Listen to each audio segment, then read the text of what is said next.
You know that moment when your whole world just stops, when someone you love looks you dead in the eye and says something so cruel, so unexpected that you actually feel your heart break. Well, that's exactly what happened to me 3 weeks before my little sister's wedding. And what came next? Nobody could have seen it coming. My name is Sarah Mitchell, and for 32 years, I thought I knew exactly who I was in my family. I was the responsible one, the problem solver, the sister who always had Emma's back. Growing up in our cozy suburban home in Ohio, I was the one who helped her with homework, defended her from bullies, and cheered the loudest at her soccer games. Emma was everything I wasn't: spontaneous, carefree, effortlessly charming. Where I was methodical and careful, she was a whirlwind of laughter and light. Our mom, Patricia, always said Emma had that special spark. And honestly, I agreed. I loved watching my little sister light up every room she entered. But here's the thing about being the reliable one: you become invisible. While Emma got praised for her creativity and spontaneity, I got a pat on the head for being so helpful. When she struggled in college, I tutored her through calculus. When she couldn't afford her first apartment, I co-signed the lease. When she got her heart broken, I was the one holding her while she cried. I never minded. That's what big sisters do, right? We protect, we provide, we put our own needs second because family comes first. At least that's what I believed, until 3 months ago, when Emma called me squealing with excitement. Sarah, oh my God, Sarah Michael proposed. We're getting married. I dropped my coffee mug. Literally, it shattered on my kitchen floor, but I didn't care. My baby sister was getting married. Michael was perfect for her: steady, kind, successful. He owned a small construction company and treated Emma like she hung the moon. When, where? Oh, honey, I'm so happy for you. I was already mentally planning, my mind racing with possibilities. We're thinking next spring, maybe April. And Sarah, her voice got soft, emotional. I want you to be my maid of honor. I can't imagine doing this without you. I actually started crying right there in my kitchen, surrounded by coffee and ceramic shards. This was it. This was my moment to give Emma the perfect wedding she deserved. The next morning, I was at Barnes & Noble, buying every wedding planning book they had.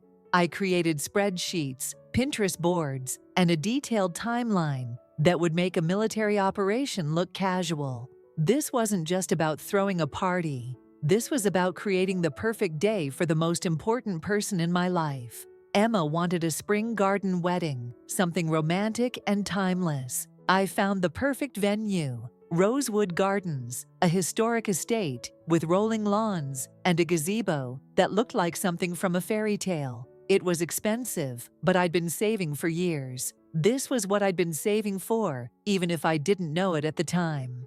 Sarah, you don't have to pay for everything, Emma protested when I showed her the venue. I want to, I insisted. This is my gift to you. Besides, I've got it covered. What I didn't tell her was that I'd been putting away money for my own wedding someday. But at 32, with my last relationship ending 2 years ago, that someday felt pretty distant. Emma's happiness felt immediate and real. I threw myself into planning with the intensity of someone training for the Olympics. I researched florists, tasted cakes, and interviewed photographers. Every evening after my job at the marketing firm, I'd come home and work on wedding details until midnight. The first sign something was wrong came during our second venue visit. Mom showed up unexpectedly. I thought I should see what you girls are planning.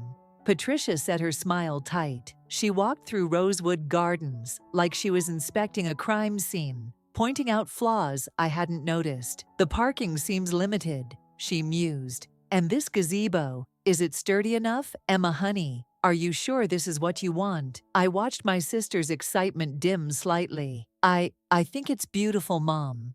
Of course it is, sweetheart. I just want to make sure we're thinking practically. Mom's arm slipped around Emma's shoulders.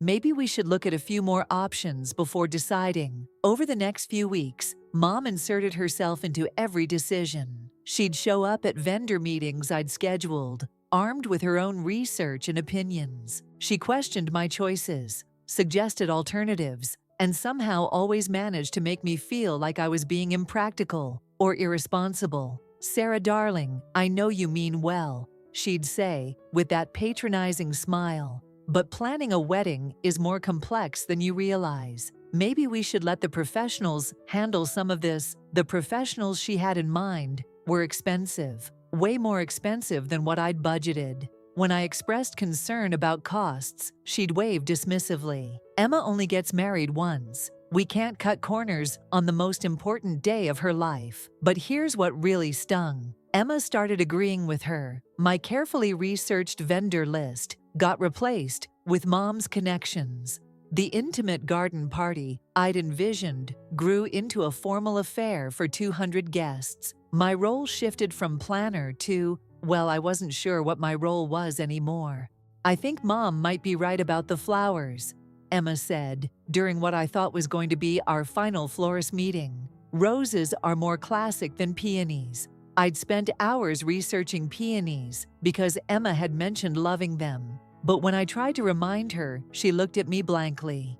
"Did I say that I don't remember? Mom, what do you think?" It was like watching my sister disappear, replaced by someone who deferred to our mother on everything. The Emma who used to call me for advice about what to wear to work was now checking with Mom before making any wedding decision. The real blow came 6 weeks before the wedding.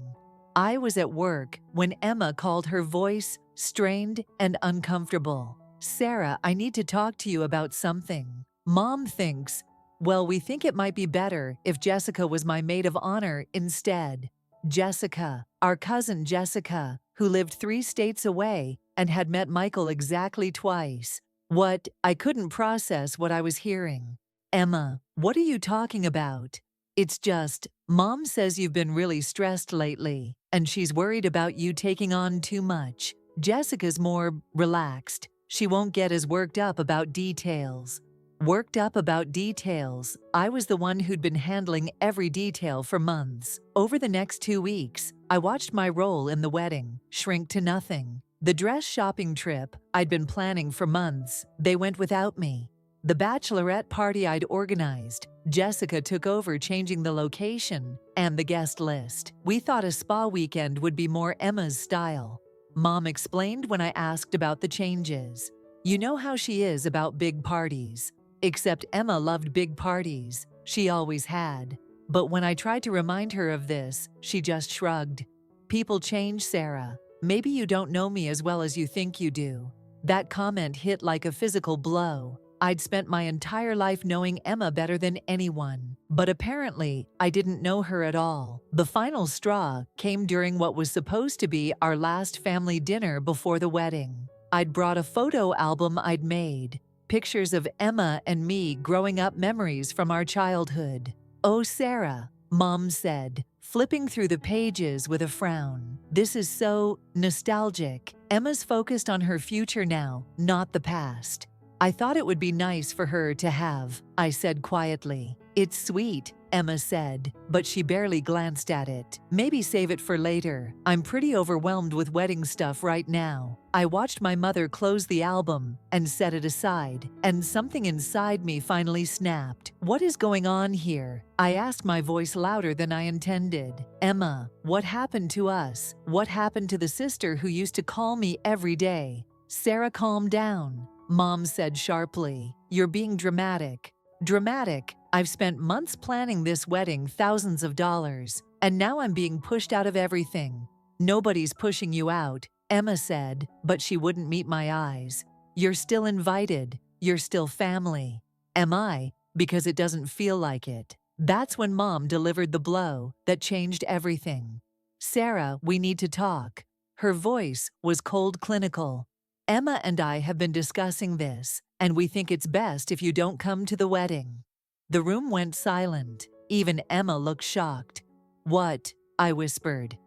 "You've been increasingly controlling and difficult throughout this process. You're causing stress for Emma during what should be the happiest time of her life." We all agreed. "You're not welcome at the wedding." I drove home in a daze, my mind reeling. For 3 days, I barely left my apartment. I called in sick to work and spent my time trying to understand what had happened. That's when I remembered something strange. A few weeks ago, Emma had mentioned being upset about something I'd supposedly said to Michael about their relationship.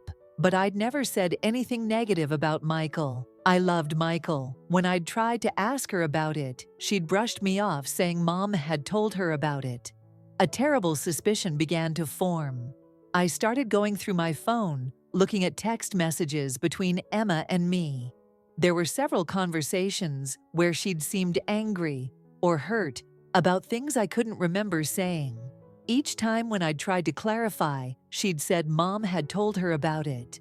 My hands were shaking as I scrolled through months of messages. There, a text from Emma 3 weeks ago. I can't believe you told Mom you thought Michael wasn't good enough for me. How could you say that? I had never said that. I'd never even thought it. I called Emma immediately. We need to talk, I said when she answered. Right now. Sarah, I can't. I'm at my dress fitting, and, Emma, did I ever tell you I thought Michael wasn't good enough for you? Silence. Did I ever say that to you directly? No, but Mom said. What exactly did Mom say? She said you were worried about me rushing into marriage, that you thought Michael was too controlling. My blood ran cold. Emma, I never said any of that. Not to Mom, not to anyone. But why would Mom lie? Why indeed I drove to my parents' house with a clarity I hadn't felt in months. Everything was starting to make sense. The way Mom had slowly inserted herself into every decision, the way she'd questioned my choices, the way Emma had gradually pulled away from me. Mom was in the kitchen when I walked in, humming while she arranged flowers. Sarah, what a surprise. I thought you were. We need to talk, I said, cutting her off. About the lies you've been telling Emma. Her face went very still. I don't know what you mean. The lies about me criticizing Michael. The lies about me being controlling. The lies about me causing stress. Sarah, you're being paranoid. Am I? Because I've been thinking about this for days, and I can't remember saying any of the things Emma thinks I said.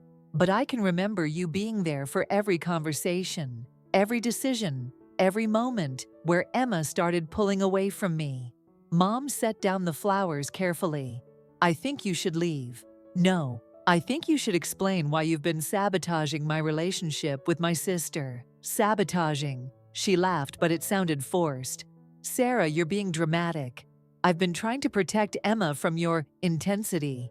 My intensity? I've been planning her dream wedding. You've been trying to control her wedding. There's a difference. The only person trying to control anything here is you. That's when I saw it. A flash of something ugly in her eyes. Something that looked almost like satisfaction. You're jealous, I said, the realization hitting me like a truck. You're jealous that Emma came to me first, that she wanted me as her maid of honor, that she trusted me to plan her wedding. Don't be ridiculous. You couldn't stand that she chose me over you, so you've been systematically turning her against me. The front door opened, and Emma walked in with her arms full of shopping bags. Mom, I got the shoes you suggested, and she stopped when she saw me. Sarah, what are you doing here? I'm here because I need to ask you something, I said, my voice steady, despite the chaos in my chest. Did you ever come to Mom crying about me being controlling? Emma looked confused. What? No, Why would you ask that? I looked at Mom, whose face had gone white. Did you ever tell Mom you felt like you couldn't make decisions without my approval? Sarah, what's going on? Just answer the question, please. No, I never said that. I mean, I've always valued your opinion, but I never felt like I couldn't make my own choices. Did you ever tell Mom you were afraid to disagree with me about wedding plans? No, Sarah, you're scaring me. What's happening? I turned to Mom. Would you like to explain, or should I? Mom's composure finally cracked. Emma, honey, I think Sarah's having some kind of breakdown. Stop, I shouted. Just stop lying. Emma jumped. Sarah, please just tell me what's going on. Your mother has been lying to both of us, I said, trying to keep my voice calm. She's been telling you that I said things I never said, and she's been telling me that you said things you never said. That's not true, Mom said quickly. Sarah, you're being paranoid. Then explain this, I said, pulling out my phone. 3 weeks ago, you texted me asking why I told Mom I thought Michael wasn't good enough for you. Do you remember that? Emma nodded slowly. I never said that. I never even thought it, but Mom told you I did. Mom? Emma looked at our mother with confusion. Is that true? I may have misunderstood something Sarah said. What did I say exactly? I pressed. What were your exact words? To Emma. Mom's mouth opened and closed like a fish. I don't remember exactly. You don't remember because it never happened, I said. Just like all the other things you've been telling Emma about me. For a moment, I thought Mom was going to keep denying it. Her face cycled through several expressions: anger, fear, defiance. Then something seemed to collapse inside her. I was protecting you, she said quietly. From what? Emma asked. From making the same mistakes I made. What mistakes? Mom sat down heavily at the kitchen table. When I was your age, I let other people make decisions for me. I let my mother plan my wedding, choose my dress, decide everything. I never learned to trust my own judgment. So you lied to me about my sister. I was trying to help you see that you needed to make your own choices. By turning me against the person who's always supported me. Sarah was taking over everything she was planning, the wedding she wanted, not the wedding you wanted. Did you ever think to ask me if that was true? Emma's voice was getting louder. Did you ever think to talk to me about it, instead of manipulating both of us? You were trying to control me. Emma stood up, her hands shaking. You did exactly what you said you were protecting me from. Emma, please. How could you do this? How could you make me doubt Sarah? How could you make me hurt her like this? Mom's face crumpled. I just wanted to be needed. I wanted to be the one you came to for help. So you destroyed my relationship with my sister. I didn't mean for it to go this far. How far did you mean for it to go? I asked. What was the plan exactly? Mom looked at me with tears in her eyes. I just wanted Emma to see that she could make her own decisions, that she didn't need to rely on you for everything. By lying to her about me, I thought if she pulled back from you a little, she'd gain confidence in herself. And when that didn't work, you escalated. You told her I was controlling, difficult, causing stress. I was trying to help. You were trying to replace me, I said, the final piece clicking into place. You wanted to be the mother of the bride, the one planning everything, the one Emma turned to. But she chose me first, and you couldn't stand it. Mom's silence was answer enough. Emma was crying now, big silent tears that broke my heart. Sarah, I'm so sorry, she whispered. I'm so sorry. Emma, I should have known. I should have trusted you. You've never lied to me, not once in our entire lives, and I let her convince me that you were the problem. You couldn't have known. I should have. You're my sister. I know you better than anyone, and I let her make me doubt that. She turned to Mom with an expression of pure hurt. How could you do this to us? How could you destroy something so important? I never meant. Yes, you did, Emma said firmly. You meant every bit of it. You planned it, you executed it, and you would have let me go through with uninviting Sarah from my wedding based on lies. Emma, please. No, I can't even look at you right now. Emma grabbed my hand. Sarah, please. Please forgive me. Please come back to the wedding. Please be my maid of honor. I looked at my little sister, at the pain and regret in her eyes, and felt my heart break all over again. But this time it was breaking with relief. Of course, I whispered. Of course I'll be there. We met at Emma's apartment the next evening. Mom arrived looking like she'd aged 10 years in the past week. Her usual perfect composure was gone, replaced by something raw and vulnerable. Thank you for agreeing to see me, she said quietly. We're not here to make you feel better, Emma said. We're here to figure out how to move forward. I understand. Do you? I asked. Because I'm not sure you understand what you've done. Mom looked at me with red-rimmed eyes. I destroyed the relationship between my daughters. I manipulated and lied and hurt the two people I love most in the world. Why? Emma asked. I need to understand why. Mom was quiet for a long time. When she finally spoke, her voice was barely above a whisper. Because I was jealous. Of what? Of you two. Of the relationship you have. I never had that with my sister. We were always competing, always trying to outdo each other. When I saw how close you were, how much you trusted each other, I wanted that for myself. So you tried to destroy it. I tried to insert myself into it. I thought if I could create some distance between you, Emma would need me more. That's sick, Emma said flatly. I know. You made me doubt the person who's been my biggest supporter my entire life. I know. You made me hurt her. You made me uninvite her from my wedding. I know. And you would have let me go through with it. You would have let me destroy my relationship with Sarah permanently. Mom started crying, then ugly sobs that shook her whole body. I'm so sorry. I'm so sorry. Sorry doesn't fix this, Emma said. I know it doesn't. But I need you to know that I never meant for it to go this far. I never meant to hurt you this badly. But you did, I said. You did hurt us. You hurt us badly. I know. And you can't take it back. I know. We sat in silence for a while, the weight of everything that had happened settling over us. What happens now? Emma finally asked. I don't know, Mom said. I'll do whatever you want me to do. I want you to get help, Emma said. I want you to figure out why you thought this was okay, and I want you to make sure it never happens again. I will.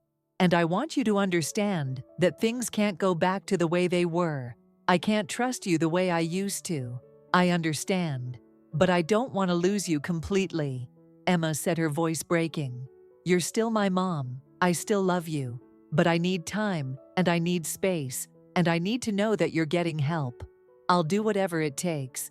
The morning of Emma's wedding dawned clear and beautiful. I woke up early and drove to her apartment, where I found her sitting on her couch in her pajamas, staring at her wedding dress. Having second thoughts, I asked gently. About Michael never, about everything else, maybe. I sat down beside her. What's everything else? I keep thinking about what Mom said, about me letting you make all the decisions. Was she right about that? I don't know, I said honestly. Maybe partially. What do you mean? I think I did get carried away with planning. I think I made assumptions about what you wanted instead of asking. But I never told you I was unhappy, because you didn't want to hurt my feelings. Emma looked at me with surprise. How did you know that? Because I know you, and because I've been thinking about it all week. I loved everything you planned, she said quietly. The venue, the flowers, all of it. I just felt like I wasn't part of the process. I'm sorry. You don't need to apologize. You were trying to give me something beautiful. But I should have included you more. I should have asked what you wanted instead of assuming I knew. And I should have spoken up instead of going to Mom. Why did you go to her? Emma was quiet for a moment. Because I was scared you'd be hurt if I asked for changes. You'd put so much work into everything, and I didn't want to seem ungrateful. So you felt trapped. A little. But that's not your fault. That's mine for not communicating. And Mom took advantage of that. Yeah, she did.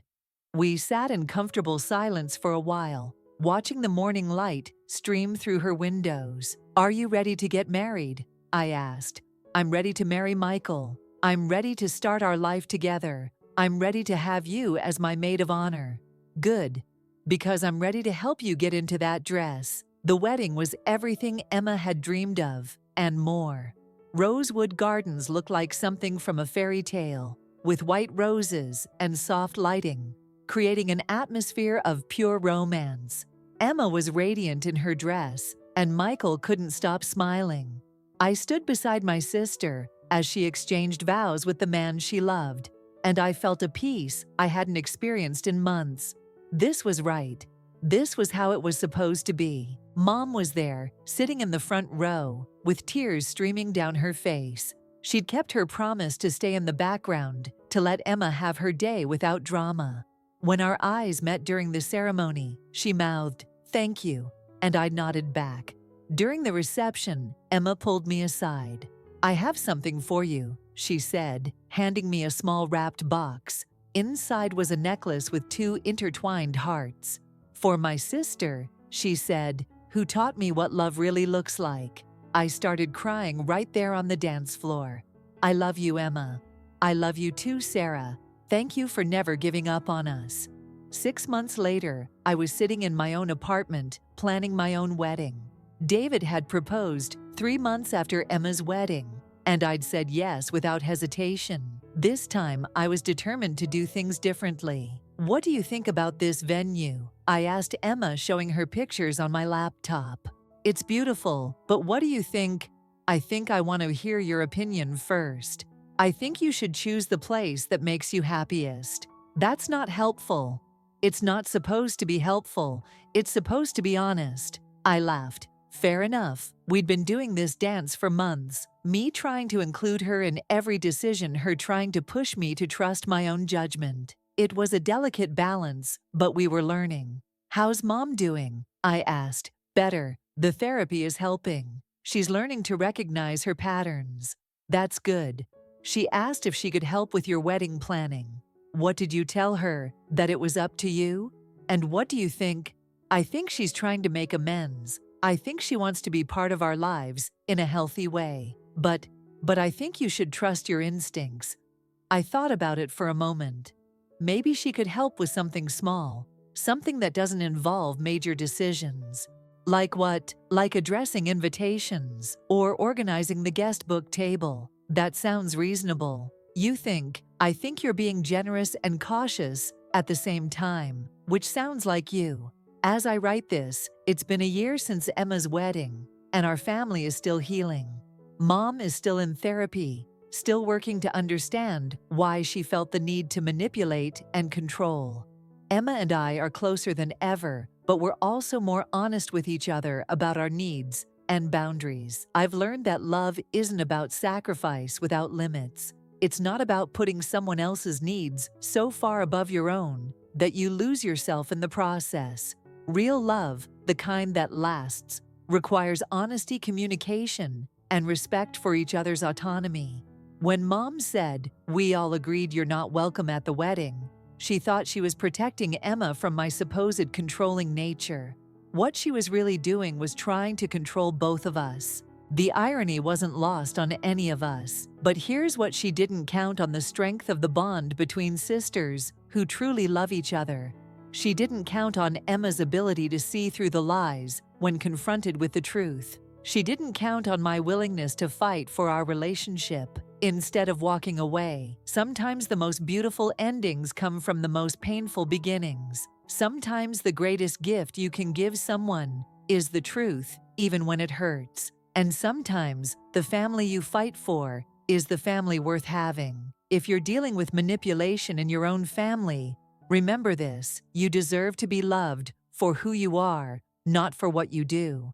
You deserve honesty, respect, and genuine care. Don't let anyone convince you that your worth is tied to your usefulness. Because at the end of the day, the most important relationship you have is the one with yourself. And that relationship sets the standard for all the others. Thanks for joining me for another family story. If you want to hear more tales about family bonds, healing, and finding your voice, hit that subscribe button. These stories remind us that even in our darkest moments, love and truth can light the way forward.